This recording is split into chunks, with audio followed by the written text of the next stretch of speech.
Hey dudes, welcome to Splat from the Past, the only 80s themed horror and sci fi show where things can get totally radical. Now, today I will be talking to my old friend Deborah Goodrich, who was on the show previously, from Just One of the Guys and April Fool's Day. And today we'll be talking about some of her other roles that we didn't get to talk about last time. I always have people come back and talk about roles that that we didn't get to talk about last time, right? I honestly didn't think I would have Deborah back on because she did a lot of roles that at the time I thought were not that significant, but then as I went back into her filmography, I was like, oh no, we didn't get to talk about Survival Game and Remote Control. Those movies are significant, but the last time we didn't get to talk about them. So we'll be talking about them today. So, yeah, this is my interview with Deborah Goodrich. Hello. Hi, Deborah. Welcome back to the show. Oh, hi. Thank you so much. My pleasure. How are you? I'm very well. How about you? Oh, I'm great. It's nice and hot over where I am and stuff. It's pretty hot here, too, I have to say. Mm-hmm. Nice, nice. Uh, so, your first movie was Those Lips, Those Eyes. Well, it was, but you probably can't fully count it. Well, you can. So I was still in college, and I was a foreign language major and a dance minor, and I was doing summer stock theater Right. between my junior and senior years. And literally, a movie came to town, which was Cleveland, Ohio, and it was those guys with Frank Langella, Tom Hulse, and Gwyneth O'Connor. Right. And I actually went down an audition and was hired as a background dancer. So I wasn't an actress in that film. I was dancing in the background. Nice. You were in the you were in the movie though with a pretty big cast though. Frank Langella, Glynis O'Connor, Tom Hulse, Jerry Stiller, Kevin McCarthy, Joseph Maher. Wow.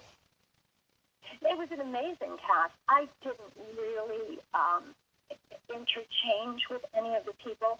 Years later, I worked with Glynis O'Connor when we did The Deliberate Stranger with Mark Harmon. Right. She and I each played a woman, a different woman who was involved with Ted Bundy.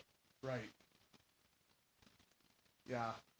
She's a pretty good actress. She like disappeared. Well, that happens, Yeah. Take it from me. People, it's a very interesting business because you can really have a career that's going along strong, and things can, happen in your life where you kind of turn in a different direction. So I'm not really sure what she did with her life, but she was wonderful, very talented woman. Oh yes, very much so. You disappeared, but here you are. Right, right. I didn't disappear from myself, that's for sure. And Michael Pressman was the director. What was he like? I don't remember him very well. I vaguely remember him, but being hired as a dancer, I really worked with the choreographer. His name was Dan Doretta, Right. and he had been a long-time choreographer at the Good Speed Opera House, which is a beautiful theater in an old Victorian building in East Haddam, Connecticut, which is not very far from where I live now. And that theater was kind of a starting place for a lot of musicals that you would know. Things like, I think Annie got started there. Maybe the chorus line. I was there a couple of years ago when I saw Fiddler on the Roof. But it's a musical theater. So Right. this gentleman, Dan Soretta, was their in-house choreographer for decades, and they brought him in to do this film because it was actually a movie about summer stock theater and in the early 20th century. Mm-hmm. And that was the source of the title, Those Lips, Those Eyes. It was a lyric from some song that was famous 100 years ago. Wow. Mm-hmm. And you did 3 episodes of Saint Elsewhere. which was a groundbreaking show with a great cast, and you got to work Right. with Bruce Paltrow. That's right, yes. And of course, at the time, he was incredibly well known as a director, and his wife, Gwyneth, was very famous as an actress, and nobody had heard of their daughter. She had been quite young at the time, just a young girl. Right, Gwyneth is his daughter, and Blythe Danner was his wife. That's correct. Yeah. Yeah. And oh, go ahead. that was really a fun show to work on. Mm-hmm. You got to work with Mark Harmon again on that. I did, yes. Yeah. It was like the way NBC, the way it was pitched at NBC, it was like Hill Street Blues in a hospital. Oh, is that? Yeah, that makes sense. Yeah, because in the hospital there was just constant action. There were multiple storylines going on all over the hospital. And what I remember most about that was I had to wear a pregnant bodysuit because the character was very, very, very pregnant. And it was made out of foam rubber, and you just had to slip it on. Nice. Yeah. There's one actress I had on. She told me she had to wear this pregnant belly in this movie she did, and they let her keep it, and so she used to wear it every time she was on an airplane. And I was like, "Oh, that's a riot." Yeah, I told her, I said, "Oh, you are so evil. I don't think I want to talk to you anymore." Yeah, not getting very good karma points for that. That is funny though. Yeah. Well, the one I wore, you would not have wanted to keep it because they had sewn the belly to the bodysuit, so I don't think they ever washed that bodysuit, and it didn't smell very good. Let me tell you that. Every day I had to wear it. I thought, I don't know if I can put this on. Did it have a belly button on it? No, it was just foam rubber. Yeah, hers didn't Well, have one. back in the day, but back then, remember, people wore very loose maternity clothes, so you never would have seen that. They didn't wear stretchy clothes. Mm-hmm. In the 80s. Everything was kind of Laura Ashley, ruffled and loose. Yeah. I don't know too much about those bodysuits, now compared to back then, but all I do know is that they're very uncomfortable. Well, I'll tell you about a funny thing I had to wear. When I did Alien Nation, Mm-hmm. it took 2 hours to get into that head because that was also made out of foam rubber or latex or whatever it is. They would plaster my hair down with paste, which was kind of the concentration of hairspray in a paste form. And it would make my hair hard as a rock. Then they put the foam hat on, and it comes way down over your eyebrows and way down over your ears. So you have to wear earplugs for a while to get used to talking when you can't hear very well, so you're not shouting. Mm-hmm. And then they used very thick makeup to kind of make a little bridge. We didn't have, an edge where the foam met your face. And I do remember going home because I had one child at the time, and I had my hat, and my daughter thought it was my EPU. Yeah. Wow. And then you did the movie Survival Game. That's right. That was with Mike Norris, who was the son of Chuck Norris, the martial arts star and actor, and a wonderful actor called Seymour Cassell. Yep. Seymour became famous in his younger years for doing a lot of films with John Cassavetes. Yes, indeed. Yeah, wonderful actor. And Seymour and I stayed good friends. I haven't seen him in a while, but he actually came to Connecticut. I think you and I talked about my husband and I run a fun independent cinema, and we showed one of the Cassavetes films, and Seymour came to talk about it 2 years back. Mm-hmm. Nice. Yeah, let's see. I'm look it up here when he died. Oh, he's still What, alive. right? I thought he died for some reason. No, I don't think he did. I do not think. See, no, I heard a couple years ago that maybe he wasn't doing very well with his health, but I think he's still alive. Yeah, it says here he's still alive. Yeah. And Herb Fried directed. He directed a couple movies I like Tomboy with Betsy Russell. What was he like to work with? A very nice man. Very, very nice. I like him enormously. Mm-hmm. Yeah, I love those old time exploitation directors. They're pretty awesome. Yeah, and often they're really nice people. You know, it's kind of funny. Well, because they're not under a tremendous amount of pressure like the big studio directors. Right. Well, that's an interesting point, actually. Very good point. Yeah. And then you did. Oh, this is a classic bad movie you did called Remote Control. Well, I'll tell you a funny story about that. Mm-hmm. I have reconnected in recent years with Jeff Lieberman, the director, and he and his wife live maybe 45 minutes away from where I live. He came to the Avon, which is our cinema, with a film he did on the boxer Sonny Liston, and then he and I went to one of the Alamo Draft House movie theaters to do a screening of Remote Control. And he's really a smart guy, a funny guy, and just has this love of the old science fiction films. And I think Remote Control is really kind of an homage to those old films. And it was actually very funny. I hadn't seen it for a long time, so it was fun to see it again. Mm-hmm. Yeah, it's a good bad movie, like I said. That's right. I saw it years ago. I need to see it again. It's been a while. But how did it come to you? Was it an audition? He had seen, I think he watched footage from April Fool's Day Mm-hmm. and offered me the part. Wow. What was it like working with Kevin Dillon? Oh, he was a very nice guy. A very, very nice guy. And he and I recently had, just a brief little chat on social media because we haven't seen each other for a very long time. Yeah, I liked him very much. Mm-hmm. Jennifer Tilly?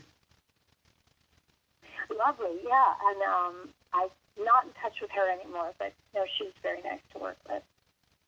Yeah, she was at this convention I went to last year in Pasadena, Monster Palooza, and when it was announced that she was going to be there for this screening of the new Child's Play movie that she's in, they said that she wasn't going to be part of the autograph signing after the Q&A, and then next thing you know, there was a big old social media boycott that they weren't going to go to the screening because of that. And then she canceled her appearance, and then they got really mad. And then the night of that Q&A, she showed up, and she signed autographs afterwards. It was really weird. I'd never seen anything like that before. Yeah. Interesting. I'm glad she came. Yeah, it was a crazy thing and stuff. I didn't get a chance to meet her because it was like mobbed. It was huge, but yeah, I was like, wow, I've never seen anything like that before. Will Nye is in it. Was he good to work with? Oh, yes. Actually, he was. I had to think for a minute. Yes, absolutely. And the legendary Burt Remsen. Oh, he was wonderful. Yeah. That was really one of my favorite parts of acting in the decade that I did it, was getting to work with some of the older actors, because I had known their work from, old movies or television, and so that was really a treat. Yeah, I got to interview Bert's daughter, Carrie, about 2 months ago. She was in a lot of horror movies in the '80s. Oh God, she is so nice, and she was telling me some great stories about him for like an hour and a half. It was really great. She told me what a wonderful man he was. Yeah, he seemed that way. I can believe that, definitely. Mm-hmm. And then what's documented as the last movie you worked on was the Matthew Broderick movie, Out on a Limb. That's right. Yeah. So I had just had a baby, my second child, Mm-hmm. and I wasn't really even auditioning for anything yet. And yeah, that was a small part. I just played his assistant and did a couple scenes with him in his office. And I really had a baby 3 weeks before. And I remember on the set, he said something to me like, wow, you got right back into the field, didn't you? So, which made me laugh. And then, yeah, that was the last film I did. Because after that, my first husband and I moved to France. Mm-hmm. Were you at all like, oh God, I'm jumping into a movie and I just had a child, like I need time to lose weight or anything like that? Absolutely. Absolutely. It didn't seem like a very good idea, but, anyway, I did it. But because it was just two scenes, I actually probably haven't even seen it. I don't even know what I look like. I might not even watch it. Well, it's been a lot of years since I've seen it, but from what I remember, you look great. Well, thank you for saying that. My, They say, what is that expression? Hate your picture, wait 10 years. Like anytime you really hate the way you look, 10 years later, you wish you looked that way. wow, I never heard that phrase before. Well, think about it. I think it's true. Now that now that I think of it, there have been pictures I've taken that I thought I looked bad in at the time, and now I look back, they look good. Like some of my high school pictures, because I had a lot more hair then. These things change. Yeah, What can we do? yeah. But working with Matthew Broderick was good. I feel, oh, yes, absolutely. Yeah, I didn't hear you for a second. Yeah, he was very nice, very funny guy. Mm-hmm. Dry. He had a very dry sense of humor. Yeah, he's one of the greats. And Jeffrey Jones and Heidi Kling, who disappeared off the face of the planet. Was she good to work with? I didn't really work with them. I really only worked with Matthew. Mm-hmm. Because I was just kind of in and out doing my couple of scenes. Was Francis Weber good to work with? Yes, in fact. Yeah, I enjoyed him. Yeah, he's a very underrated screenwriter. Yeah, he was French, and I guess he's done a lot of films in France before that. Mm-hmm. He sure did, and he also did a lot of American movies before that too, like Three Fugitives and Partners, which that movie gets a lot of flack because it was like one of the first movies that explored homosexuality in a comedic way and stuff. It was a Ryan O'Neal movie in the early '80s. It's pretty bad in hindsight, but it was very bold at the time. Right. But he's Yeah, that was a big topic then, yeah? yeah. It would have been, because really the only movie like that was La Cage aux Folles, right? Which movie? La Cage aux Folles. It was a French movie that then, when they remade with Nathan Lane, Oh yeah, but was that the '70s though? the French one. Yeah, the The French. French one may have been 70s or 80s, but the American remake was quite a bit later, I think. Right. And then there was God, what was it called? There was another movie in the early '80s that explored it called Making Love with Kate Jackson, Harry Hamlin, and Michael Ontakine. Oh, wow. I think I remember that. Yes, in fact, um, yeah, they tried to get like A-list actors for the movie. They wanted like I think I read like they wanted Sally Field, Harrison Ford, and Jeff Bridges for the movie, but they all thought that it would ruin their careers because it was such a controversial topic. So they got TV actors to do it instead. Yeah. Well, the world has changed tremendously. Things that were so very closed, people are completely open to now, particularly younger people. They don't even think twice about it, Hmm. which is a good thing. I think it's a very good thing. And speaking of that, since the last time we talked, there's been a cultural shift, and of course that's the Me Too movement. Did you ever experience any Me Too stuff? Well, I mean, that's an interesting question. I do not think there is a woman alive who has not had um, uncomfortable advances from a man in her youth. On the other hand, in the 90s, I worked with and for Harvey Weinstein. Right. When I was at Miramax. I did not experience it with Harvey. I want to be very clear that I don't dispute what the women say, and I don't condone what they say he did. However, I cannot say that I had an experience with him. I can't. It's not fair to actually. I didn't. I just didn't. I can't say that I did. I was the story editor at Miramax Films after I stopped acting, and so it's complicated. I didn't have that experience. I guess I didn't work with him in that capacity. I don't know. I can't. It really isn't fair for me to make comment about that. Again, I want to be clear. I don't dispute it and I don't condone it, but I did not experience it with him. So, that's a tricky one.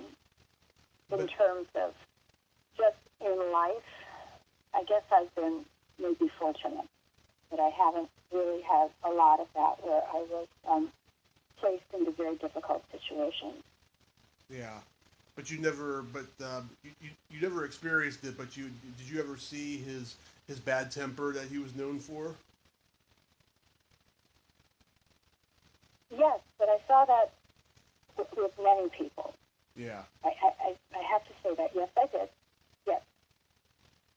But he certainly wasn't the only person that I saw screaming in the movie business. Yeah, certain people I've seen interviews with. They said that they weren't aware that he was doing that, but they knew that he had a bad temper, and so in hindsight, they're kind of not surprised, with the with all the psychological issues of a sexual predator has has a very bad temper and all that. Yeah, gosh, I don't know. It would be very unfair for me to say that. Yeah, I can't speak about that.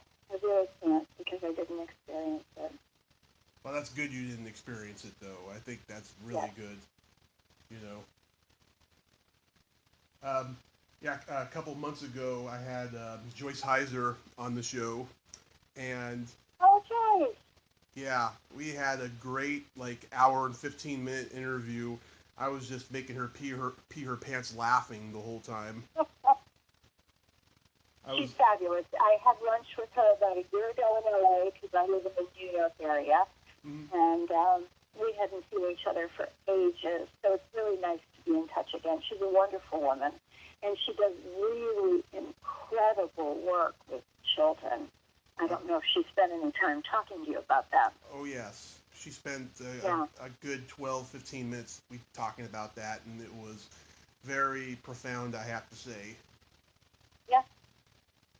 And yeah, so that's the interesting thing about life, this concept of working in the film business, working as an actor, being in the public eye, then maybe not being in the public eye, but there's so many interesting things to do. There's so many things that people are doing that might not necessarily be known to the world. Yeah, it was a really good interview. It was just laugh the whole time, and we're gonna do another one pretty soon and stuff. And I'm pretty excited about that and stuff. I got some funny jokes if you'd like to hear them. Sure. Are you easily offended? Well, I don't know. How offensive are they? They're pretty mild. Okay. All right. Good. You know why guys like to marry virgins? Yeah, why? Because they can't stand criticism.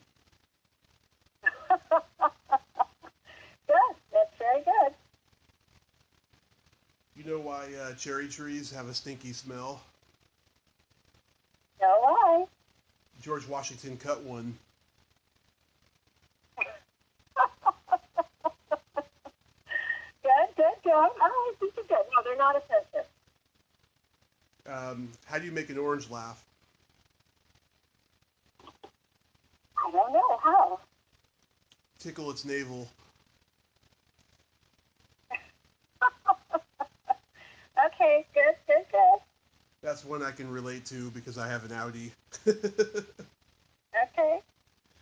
um, oh, here's another fart joke. What do you call a person who doesn't fart in public?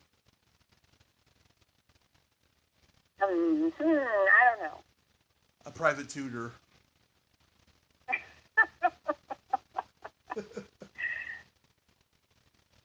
And that's all I have for right now. Excellent. Okay, those are all very good. Very funny. Oh, thank you. Yeah, so yes. Non-offensive. I like that. Which one? No, I said they're non-offensive.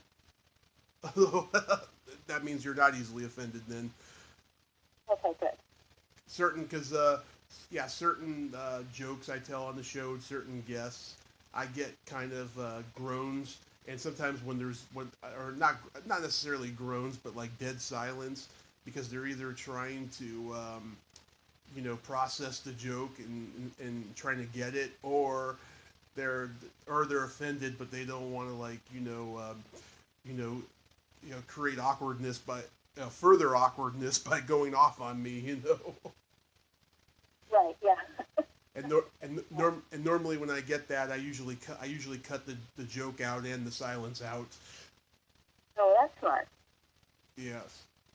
So do you? I remember last time you were on, you talked about a book you were writing or something.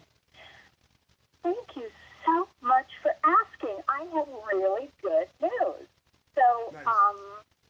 yes, I just got 2 publishing offers on my first book, which is called Finding Mrs. Ford. Right. And right now I'm working with my agent. I'm kind of sorting all that out. So I can't really make an announcement of who's publishing the book or when it will come out, but I just got 2 offers last week. So that was a long haul there. I'm really happy to tell you that I got those offers. And I'll sort that out this summer, and I'll know a little bit more when summer's over about which publishing house it will come out with and when it'll happen. And then the other bit of good news is I just finished the first draft of a second book, which I'm very excited about. And that's going to need some revisions and everything. But, yeah, so going back to what we were talking about this idea of, being in the public eye or disappearing from the public eye, it's been a really nice journey for me. This writing part of my life has been wonderful. And I would say I do owe a lot of that to the years I spent at Throwback, working as a story editor, which is like a book editor. I learned a tremendous amount about writing by working with writers. So this has been really nice. So I'm very happy to say that. Thanks for asking. Oh, absolutely. Yeah. I remember you talked about it quite a bit last time, and I was just intrigued as to whether or not it's going to see the light of day or not. Well, I was getting worried there, so you caught me in a good week. That's and awesome. It's suspense. Both of my books are actually suspense books, which is kind of funny. I did not know that is what I would end up writing, and it just kind of came out. Fiction, obviously, they're not they're Nice. totally made up, but they're suspense. Nice. Well, when they're getting released, I'd like to have you back on, and we can talk quite a bit about them. Oh, that would be terrific. Yes. Yeah, I'd love to sell them as movies too, but we'll see about that. One thing at a time. Yeah. Oh, that's a long process. I remember I went to Barnes and Noble this one day, and this man, he was probably in his 50s, early 60s. He sold this really successful book. It was a science fiction book. I can't remember what it was called, but he said that he was in talks with HBO about making it into a TV movie or a series or something. and he said it's a long, long process to get that off the ground. He said it's been a couple of years since he's been doing it. I don't know if it ever got made, but he said it was a long, long process. It is. I can actually tell you a story about a longer process than maybe you can even imagine. Mm-hmm. In the 1990s, when I was at Miramax, as a story editor, I worked for a couple of years on the screenplay for a film adaptation of a book called A Wrinkle in Time. The book had been written in the early 1960s by Madeline L'Engle, and in the 1990s she gave the movie rights to her goddaughter. Right. And her goddaughter and her goddaughter's husband were writing the screenplay. I was just the editor. And at some point in that process, the young woman's husband died very young, and it was very shocking. And I can't think of her name. Anyway, the whole thing obviously did not happen. Mm-hmm. And this year, I was so excited to go see Ava DuVernay's version of A Wrinkle in Time, which I thought was wonderful, with Oprah Winfrey and Reese Witherspoon and this wonderful cast. And I thought it was very humbling for me, because I thought it just helped me to understand that we truly do not understand time and how long things can take. The book was written in the early 60s. We gave this great try to make a movie of it in the 90s. And here, in the teens, it finally comes out in a movie. And I don't think Ava DuVernay and a multiracial cast would have been given the shot to do it in the 90s the way they were able to do it now. So it just made me realize that sometimes you might think something is not going well, and you have no idea when it will turn around. Mm-hmm. That's my word of wisdom for the day. The wisdom of the day? That's right. That's right. It made me think. Because I would have told you, that movie was dead. Nothing was going to happen. So I was very, very happily surprised to see what she did with it. Have you seen it? No.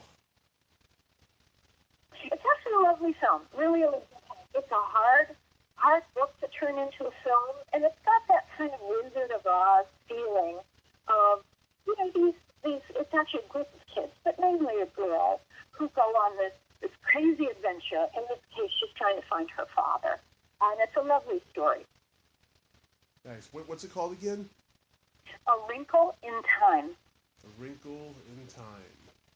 Okay. I'll check that out. Yeah, I think you'll enjoy it. Nice. Well, Deborah, I thank you so much for your time today. Oh, it is my pleasure. Always a pleasure to talk with you. Oh, thank you so much. Yes, and next time we'll talk about the book when it comes out and everything. And, terrific. And congratulations on your daughter getting married. Thank you. Yes, in 1 month now. So I'm deep into the wedding planning mode. Nice. Well, I appreciate you taking time out for that. I know that's a long process in of itself too.